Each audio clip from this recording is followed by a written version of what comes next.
जय श्री कृष्ण। आज महाकवि माघ की जयंती है। महाकवि माघ संस्कृत के श्रेष्ठ कवियों में गिने जाते हैं। उनका समय लगभग 675 ईस्वी निर्धारित किया गया है। उनकी एकमात्र प्रसिद्ध रचना शिशुपाल वध नामक महाकाव्य है। इसकी कथा भी महाभारत से ली गई है। इस ग्रंथ में युधिष्ठिर के राजसूय यज्ञ के अवसर पर चैदी नरेश शिशुपाल को कृष्ण द्वारा वध करने की कथा का काव्यात्मक चित्रण प्रस्तुत किया गया है।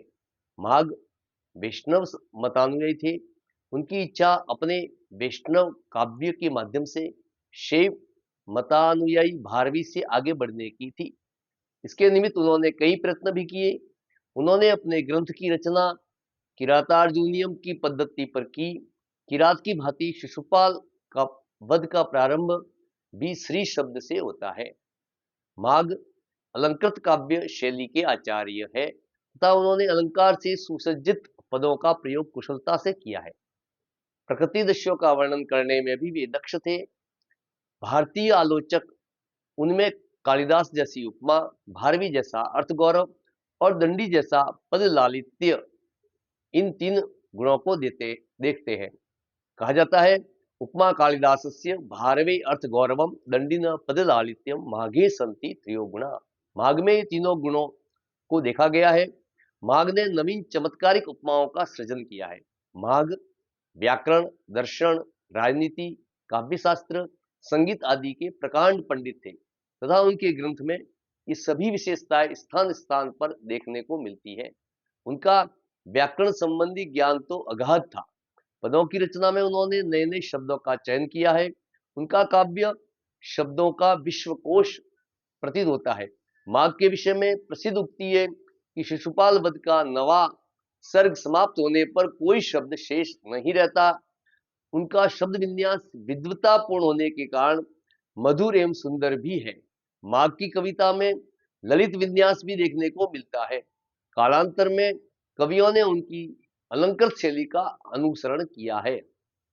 संस्कृत साहित्य के काव्यकारों में माघ का उत्कृष्ट स्थान रहा है। यही धारणा है कि उनके द्वारा विरचित शिशुपाल वध महाकाव्य को संस्कृति और संस्कृत की बृहत्तरी में विशिष्ट स्थान मिला है। महाकवि माघ ने काव्य के 20वें सर्ग के अंत में प्रशक्ति के रूप में किए हुए 5 श्लोकों में अपना स्वल्प परिचय अंकित कर दिया है, जिसके सारे तथा काव्य में यत्र तत्र निषिद्ध संकेतों से तथा अन्य प्रमाणों के आधार पर कविवर माघ के जीवन की रूपरेखा अर्थात उनका जन्म समय, जन्मदिन, जन्म स्थान तथा उनके राज्याश्रय को जाना जा सकता है। प्रसिद्ध टीकाकार मलिनाथ ने प्रशस्ति रूप में लिखे इन 5 श्लोकों की व्याख्या नहीं की है। केवल वल्लभकृत व्याख्या ही हमें देखने को मिलती है। इसी प्रकार 15वें स्वर्ग में 39वें श्लोक के पश्चात द्रव्यर्थक 34 श्लोक रखे गए हैं। इसके 40वां श्लोक है कवि वंश वर्णन के 5 श्लोक प्रक्षिप्त है। यह कहना केवल कपोल कल्पना है। इन्हीं श्लोकों से स्पष्ट होता है कि दत्तक के पुत्र माघ ने सुकवि कीर्ति को परास्त करने की अभिलाषा से शिशुपाल वध नामक महाकाव्य की रचना की है, जिसमें श्री कृष्ण चरित वर्णन है और प्रति सर्ग की समाप्ति पर श्री अथवा उनका पर्यायवाची अन्य कोई शब्द अवश्य दिया है। यह धातव्य है कि कवि ने 19वें सर्ग के अंतिम श्लोक चक्रबंध में किसी भी रूप में बड़ी निपुणता से माकाव्यामिदम शिशुपाल वधम तक अंकित कर दिया है। कविवर माघ का जन्म राजस्थान की पुण्यधरा भीनमाल में राजा बर्मलाद के मंत्री सुप्रसिद्ध ब्राह्मण सुप्रभदेव के पुत्र कुमुद पंडित दत्तक की धर्मपत्नी बराही के गर्भ से माघ की पूर्णिमा को हुआ था। कहा जाता है कि इनके जन्म समय की कुंडली देखकर ज्योतिषी ने कहा था कि बालक उद्भट विद्वान, अत्यंत विनीत, दयालु, दानी और वैभव संपन्न होगा, किंतु जीवन की अंतिम अवस्था में यह निर्धन हो जाएगा। ये बालक पूर्ण आयु प्राप्त करके पैरों में सूजन आने पर दिवंगत हो जाएगा।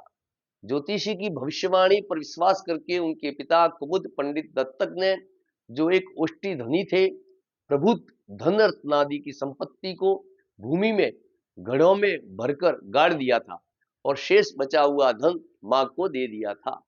कहा जाता है कि शिशुपाल वध की कुछ रचना उन्होंने प्रदेश में रहते हुए की थी और शेष भाग की रचना वृद्धावस्था में घर पर रहकर ही की थी। अंतिम अवस्था में वे अत्यधिक दरिद्रावस्था में थे। भोज प्रबंध में भी उनकी पत्नी प्रलाप करती हुई कहती है कि जिसके द्वार पर एक दिन राजा आश्रय के लिए ठहरा करते थे, आज वही व्यक्ति दाने दाने के लिए तरस रहा है। क्षेमेंद्र कृत औचित्य विचार विमर्श में पंडित महाकवि माघ का अधोलिखित पद्य माघ की उक्त दशा का निर्दर्शक है।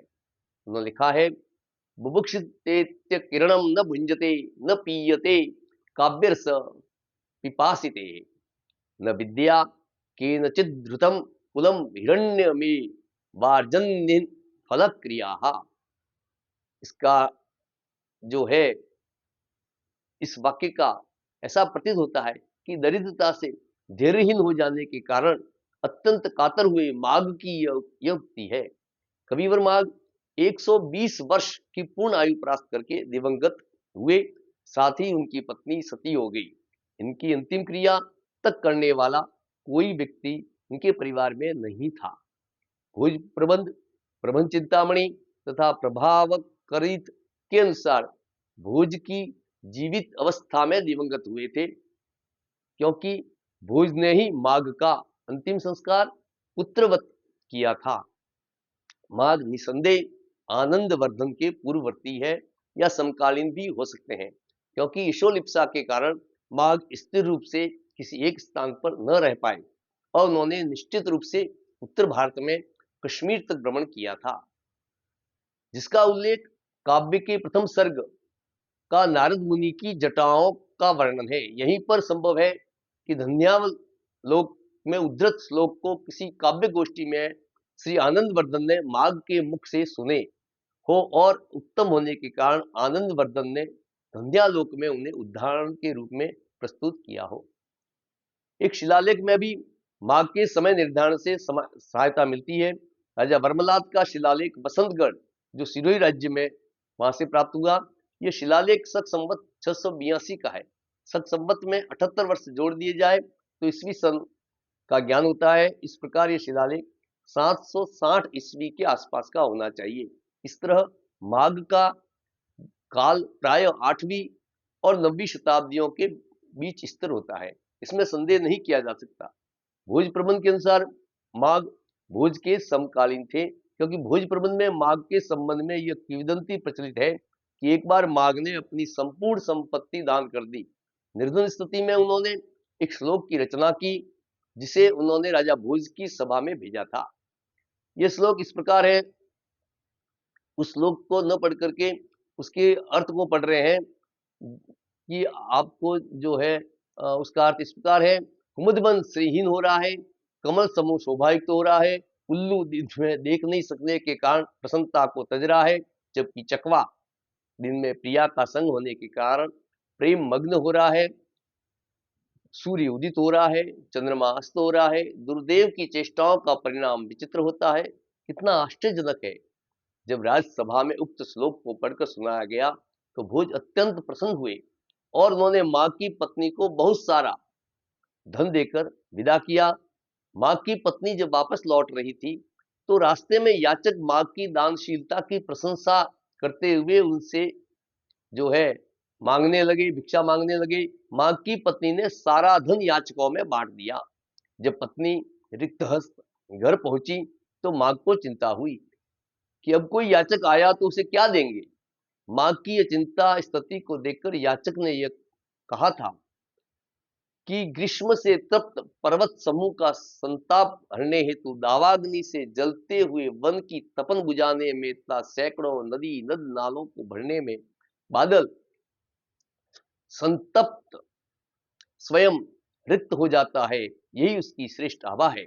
संस्कृत साहित्याकाश में महाकवि माघ एक जाज्वल्यमान के समान है, जिन्होंने अपनी काव्य प्रतिभा से संस्कृत जगत को चमत्कृत किया है।